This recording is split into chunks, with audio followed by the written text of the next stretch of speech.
c'est un sujet qui est très important.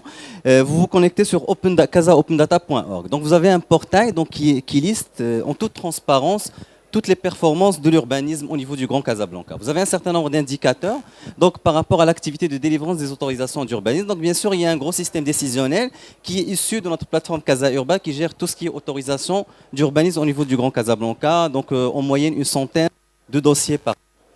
Donc c'est un certain nombre d'indicateurs qu'on peut voir de façon sommaire. Donc les 8409 sont le nombre de dossiers, mais on peut rentrer et pouvoir visualiser donc, un peu donc, le détail. Donc là, on voit l'ensemble des guichets ou des communes en fait, qui sont gérées. Et on peut voir, et ça c'est ouvert au grand public, donc les performances des différents guichets ou des différentes communes.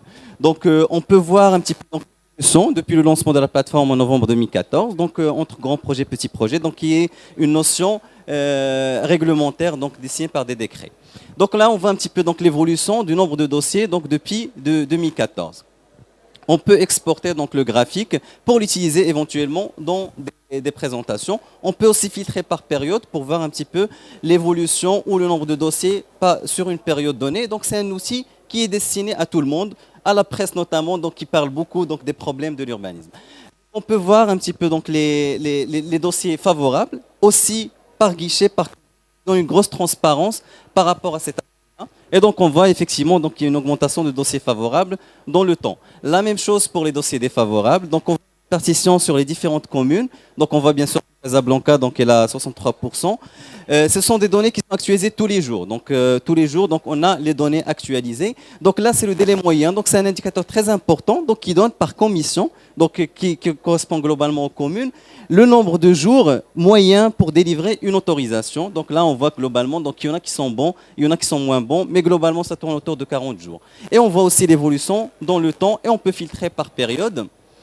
Un autre indicateur important, donc c'est le ratio favorable-défavorable par catégorie. Donc bien sûr, vous imaginez qu'il y a beaucoup de tables multidimensionnelles derrière qui permettent de cacher quelque part donc, tous ces indicateurs-là. On peut aussi zoomer sur un guichet ou une commune en particulier pour voir ses performances. Bien sûr, on fait cette plateforme, donc il est poussé donc, par le Wali personnellement parce que ça lui permet un petit peu de voir l'évolution de ces dossiers. Donc là, on va voir la répartition par type de projet, lotissement, modification, et on voit un petit peu que les projets de construction donc, prennent le plus de marge. Donc un élément important, donc c'est aussi le délai, donc le délai de prise de rendez-vous. Pour rappel, donc cette plateforme Casa Urba, donc elle fonctionne comme le système de visa. Donc ça veut dire qu'il y a une réservation de créneaux en commission et qu'il y a un service payant en mode concédé.